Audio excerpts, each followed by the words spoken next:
Hello and welcome to Overgrowth Weekly number 25. Today is June 5th, 2011. I am Silverfish, and here also, as usual, is Anton. Hey guys, what's up? And today we have a pretty cool show for you guys. So, how are you doing, Anton? I'm doing all right. Just getting ready for E3. How about yourself? For E3, yeah. I'm a bit tired. We stayed up late last night, as you know. We're preparing for future post-game stuff for Overgrowth Weekly. And Should be interesting. yeah, it takes a lot of time. That Yeah, should be good. By the way, that E3 thing, how's that application for your phone going? unfortunately, it is still not going, would be the correct um, answer to that. So it's Justin TV's very own iPhone app, and it doesn't broadcast to Justin TV, oddly Hurrah! enough.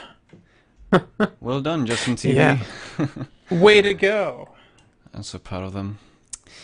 Well, we should get on with the show. So first up, as usual, we have the weekly alpha segment, where we take a look at what's new in the latest alpha. So let's take a look at that. Ooh, that sounds interesting. Ooh. Oh, okay.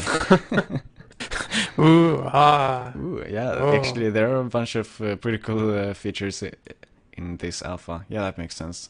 That didn't sound right when it came out, but I think it makes sense. Well, first up... We'll try. Yeah, we'll try. Smoother movement around ledge corners. Awesome. Yeah, awesome. Not much to say. It's when you grab the ledge, shimmy around corners, it'll be smoother.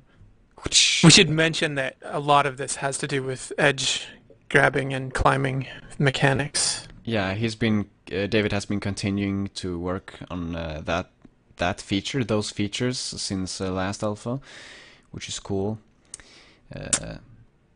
Okay, and next up we have fall off edges when there is no good grip or when ground is too close. Makes sense as well. When you're not supposed to be able to hold the ledge, you'll automatically let go of it. Imagine that. Yeah, it's amazing. Smoother rotation interpolation into ledge grab.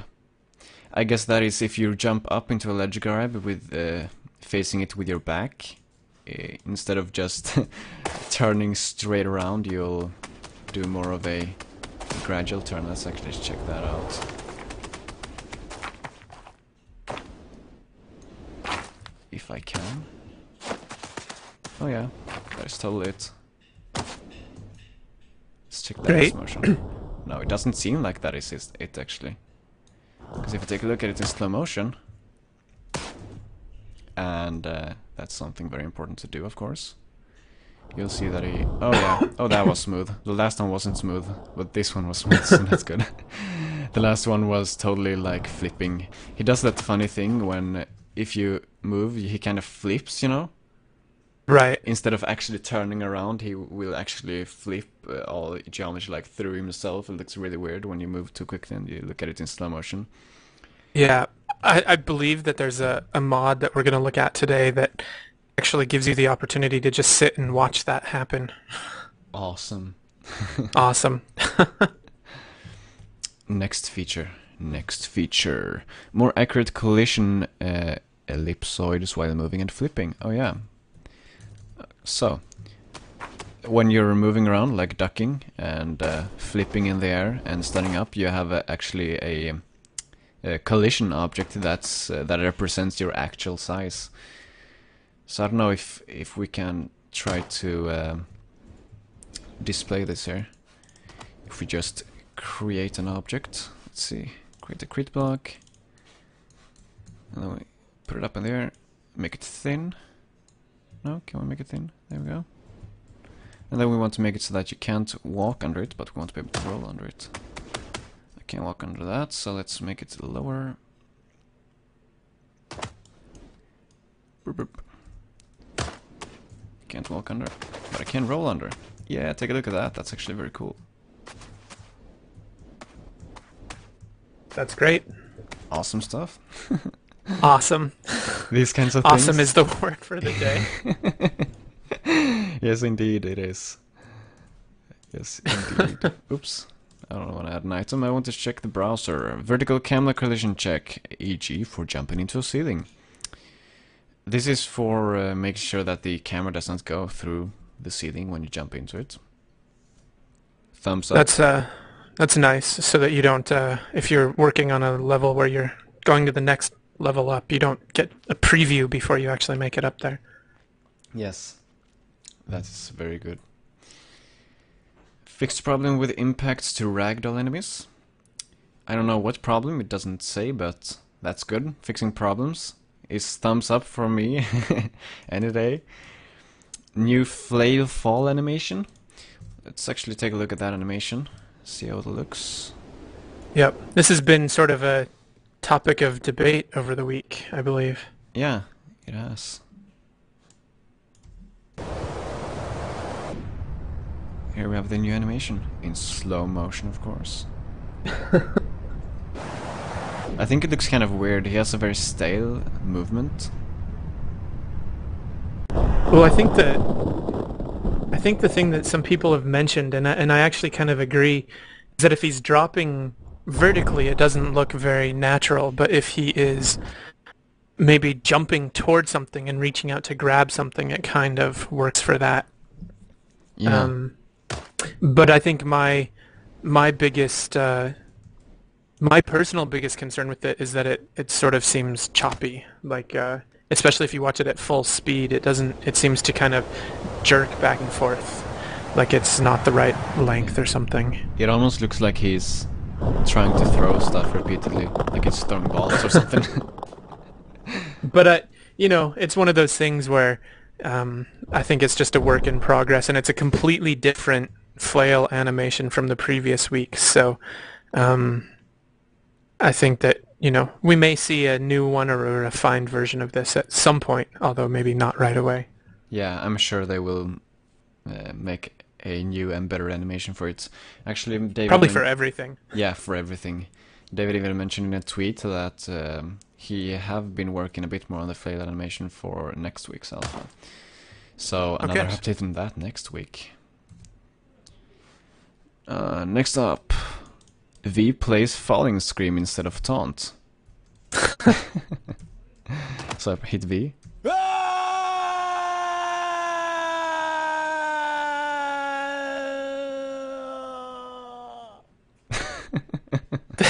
The funny thing about this falling animation is that, or the screaming sound is that whoever did it sort of added a little bit of Doppler effect to it, where the pitch starts to go down, but the character never moves further away from the screen than it always is, like it's a constant distance. So Doppler effect actually doesn't make sense in this situation. Yeah, I agree.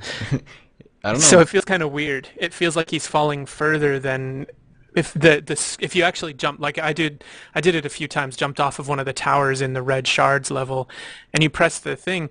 For a moment, it feels like he's falling, and then you're like, okay, the Doppler effect is a little too much on this voice. So yeah, let's try it with the falling animation.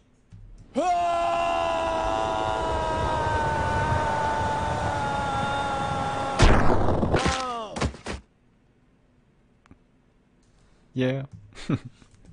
And I agree, it sounds kind of weird. Though I don't think I've ever tried screaming like that. Like, maybe that's what happens with your voice, when you run out of air. You just fades out like that. But I have to agree. It's not the fading out part, it's the pitch dropping. That's a byproduct of the Doppler effect. Where, yes, as an object is moving towards you. I know I kind of missed 1 week when you guys were talking about the Doppler effect a little bit, but sort of briefly for acoustics, when an object is traveling towards you, even if it's creating a steady pitch, the waveform arrives at you at an increasingly faster pace. So as it's coming towards you, the pitch will psychoacoustically actually, or not psychoacoustically, it physically arrives at a faster pace than it's actually being created, so the pitch rises, and as that person is then going away from you, the waveform is essentially stretched, and so it sounds lower pitched as it moves away. So basically, a constant pitch while moving will change pitch as it rotates around your head or moves it past your head. So the fact that the pitch lowers should be an object going further away from you. And, of course, the screaming character does not move away from you, so it feels a little awkward. Yeah, exactly. Well, that's for the scream. Very, very nice. Sorry, a little technical. I don't know if you guys like the more technical aspects of those kinds of things. Let me know. Otherwise, I can shut up because it's kind of nerdy. Yeah, I think I hope they do. I mean, I like talking technical stuff about modding and stuff when those kinds of things come up. So I think you should just go ahead and nerd out whenever you feel like it. Oh, whenever I feel like it? Well, it might be a little too much. Maybe when it's appropriate. How's that? Yeah, when it's appropriate. That's a good choice of words. Awesome. Next up, added new Rabbit voice set as well as Lugaru voice set, and I guess you can switch between these somehow, right? I guess so. I actually didn't look at that. Yeah, but he has one of the voice sets in there by default. So, but that's actually one of those that we have heard before. Yes, the one that's in there by default. Yes, so it's really nothing special. And the new Rabbit voice set, yeah, they're displayed in the video, so check the video. They display them much better than I would be able to in any case, if you want to hear those. Certainly at a faster pace than you would be able to. Yes, indeed. So check out the video for those voice sets, though we're going to talk a bit more about voice sets later at the end of the show. But let's move on. Added a voice pitch shift in character XML file. So now you can change the pitch of a character's voice in its XML file. Let's see if that's added in already in one of the characters, in any of the characters. Just quickly, yeah, right here. Voice, path, pitch 1.0. We're gonna have to play around with this later. We will, because this is something I didn't have the time to look at this week. Mm-hmm.